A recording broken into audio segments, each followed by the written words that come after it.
Vous vous souvenez de la Joconde en tarté ou bien de la soupe de tomates sur un Van Gogh? Le vandalisme artistique, phénomène controversé et souvent condamné, s'érige en une toile complexe où s'entremêlent les enjeux de l'art, de l'activisme et de l'impact sociétal. De récents actes de vandalisme perpétrés à des fins politiques suscitent des interrogations profondes sur la nature changeante de l'expression artistique et son rôle au sein de la société moderne.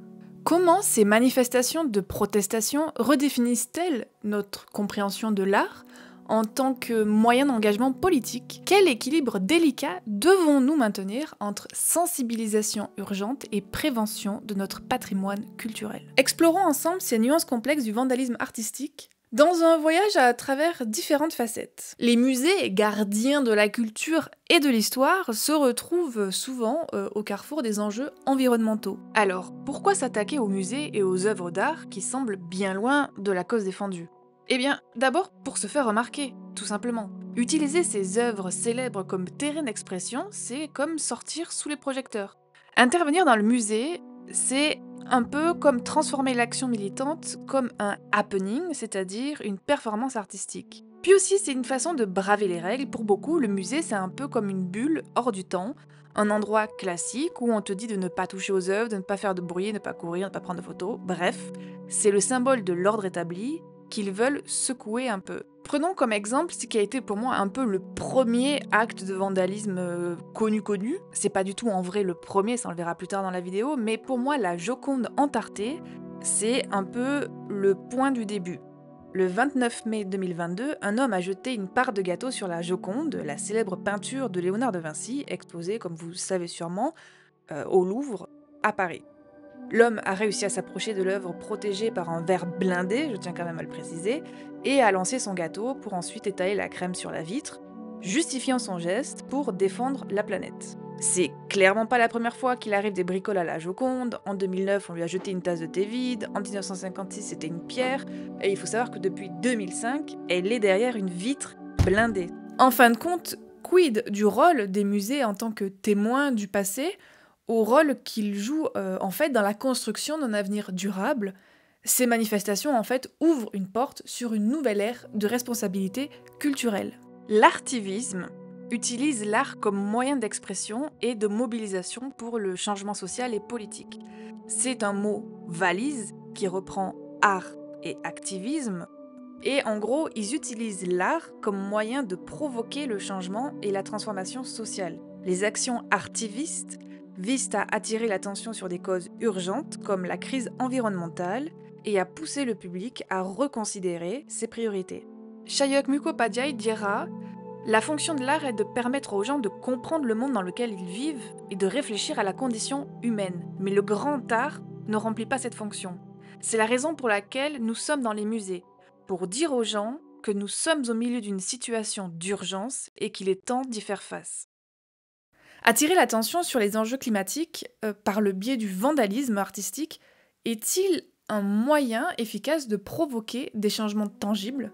De son côté, Miranda Massey, fondatrice et directrice du Climate Museum, à la question sur ces manifestations feront-elles la différence, qui est une question légitime à se poser, ne craint pas que son institution soit la prochaine à faire l'objet de manifestations. Elle dit que si les musées veulent se protéger contre ces interventions, ils peuvent le faire très efficacement en s'engageant activement dans la crise climatique à travers leur programmation. L'impact des protestations, qu'ils soient immédiats ou à long terme, soulève des questions cruciales sur la nature et l'efficacité de l'activisme artistique dans notre société contemporaine. Ces actes de vandalisme soulèvent la question de la vulnérabilité supposée de ces œuvres d'art. Anne Bessette, qui est docteure en sociologie et chercheuse associée au CERLIS, dira que le collectif qui a mis en place une action autour du printemps de Botticelli a affirmé avoir consulté des experts en restauration d'art au préalable de leur action. Ce qui est étonnant, c'est que ces actes de vandalisme, en fait, n'abîment pas les toiles pour la plupart. Oui, alors ça, c'est une des modalités d'action qui sont très importantes. D'une part, effectivement, il y a ce principe d'une certaine innocuité de ces actions vis-à-vis des œuvres et qui paraît volontaire. On va pouvoir constater que, alors à ma connaissance en tout cas, aucune œuvre n'a été endommagée au cours de ces actions, seulement les cadres, les vitres de protection et les murs ou sols environnants Et on dirait que c'est quelque chose qui est en tout cas anticipé. Par exemple, le collectif qui a mis en place une action autour du printemps de Botticelli a affirmé avoir consulté des experts en restauration d'art en préalable à leur action aux offices afin de s'assurer que leurs militants ne causeraient aucun dommage à l'œuvre. Des actes individuels aux conséquences universelles, comment ces attaques remettent-elles en question notre propre perception de la valeur et de la sécurité de l'art dans nos musées? D'ailleurs, en parlant de vandalisme, est-ce que vous connaissiez l'œuvre Peace Christ d'Andrés Serrano? En 2011, lorsqu'elle a été exposée à la Fondation Lambert à Avignon, des activistes catholiques ont brisé la vitre de l'œuvre. Ici, le propos n'était pas sur la crise climatique, comme vous pouvez vous en douter. Et ces activistes considéraient l'œuvre comme une profanation ignoble de l'œuvre. La photographie représente un crucifix plongé dans un bain d'urine et de sang. Et oui, Peace Christ, tout est dans le titre quoi. Cette œuvre est en ce moment exposée au musée Mayol dans leur expo en cours. Andrés Serrano, Portrait de l'Amérique. Il y dévoile une réalité américaine parfois troublante, à travers des thèmes comme la religion, la mort, le sexe, la politique, mais aussi la pauvreté, la violence, qui illustre une Amérique à la fois grandiose et vulnérable dans ses contradictions. D'ailleurs, à la question comment est traitée une œuvre vandalisée, je trouve que le choix de scénographie du musée Mayol était très intelligent. L'œuvre était présentée derrière un voilage, qui nous laisse comprendre qu'on va voir une œuvre qui pourrait heurter certaines personnes. Et il y a d'ailleurs un petit texte qui explique l'acte de vandalisme passé. Et personnellement, je trouve que c'est hyper important de garder une trace de ces actions. En description, vous trouverez un lien pour accéder à la billetterie du musée Mayol. Et grâce à mon code promo LOR, vous avez droit à moins 20% sur votre visite. Par contre, vous avez que 15 jours, donc faut y aller, foncez. Explorons le débat houleux entourant la restauration des œuvres vandalisées.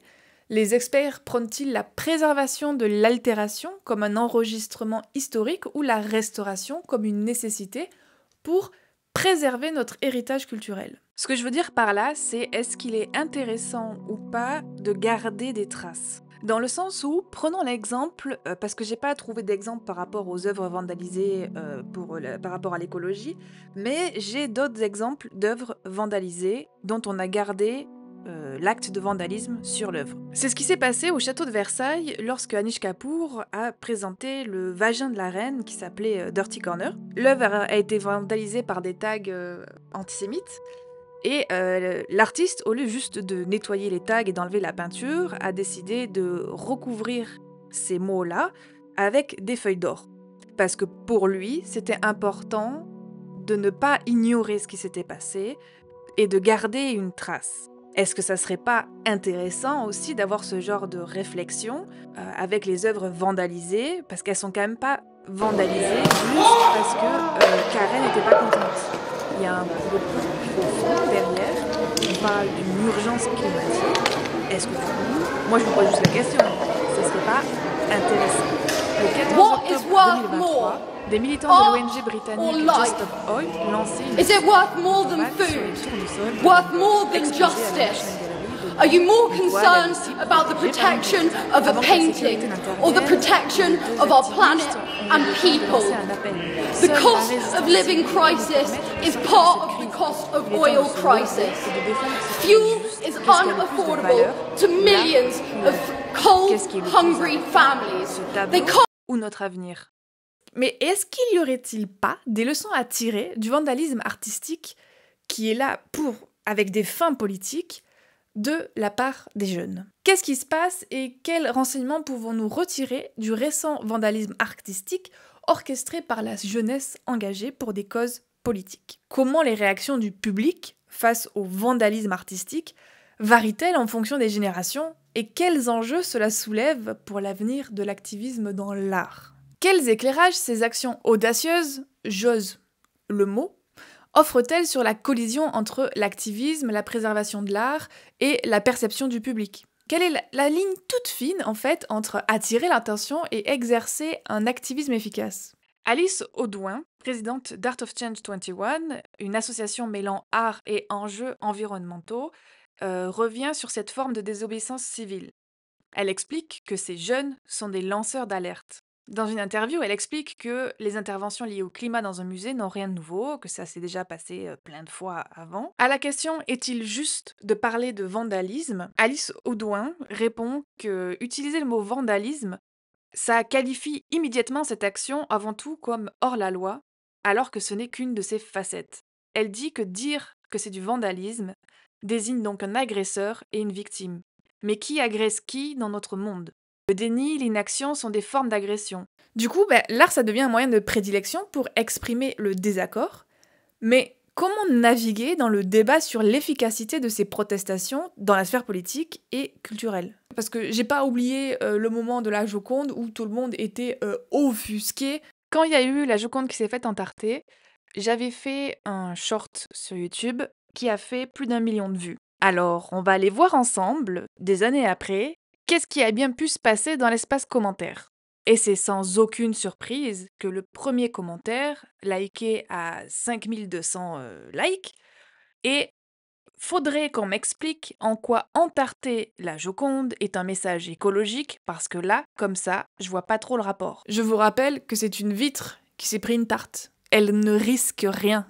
Et que les gens qui font ces actes de vandalisme ne se risqueraient pas non plus à mettre une vraie tarte pleine de meringues ou je sais pas quoi sur la vraie Joconde en direct. Parce que je vous raconte pas en fait les répercussions du truc. À un moment donné, et je suis désolée, ça va énerver des gens, mais c'est pas la vitre chez votre mère. Du désaccord générationnel à l'évolution des attitudes envers l'activisme, en fait, comment ces réactions du public alimentent-elles les discussions sur le rôle de l'art dans la société contemporaine? Parce que tout ce qui se passe actuellement, c'est pas la première fois que ça se passe. Du coup, je vous propose d'aller voir dans l'histoire de l'art d'autres petits exemples de quand en fait ça s'est déjà produit.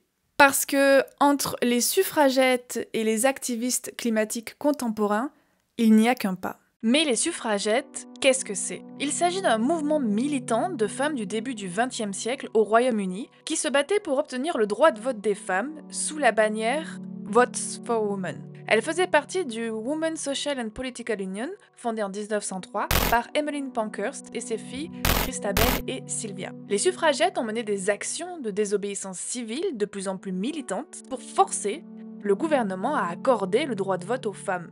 Leur campagne a culminé avec la mort de la suffragette Emily Davidson, qui s'est jetée sous le cheval du roi lors du Derby d'Epsom en 1913. Ce sera après la Première Guerre mondiale en 1918 que leur est finalement accordé le droit de vote, à ce moment-là seulement pour les femmes de plus de 30 ans, puis l'égalité électorale complète sera atteinte en 1928.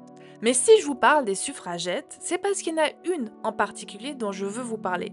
Le 10 mars 1914, Mary Richardson est entrée à la National Gallery de Londres et a attaqué la peinture de Velázquez, la Vénus au miroir.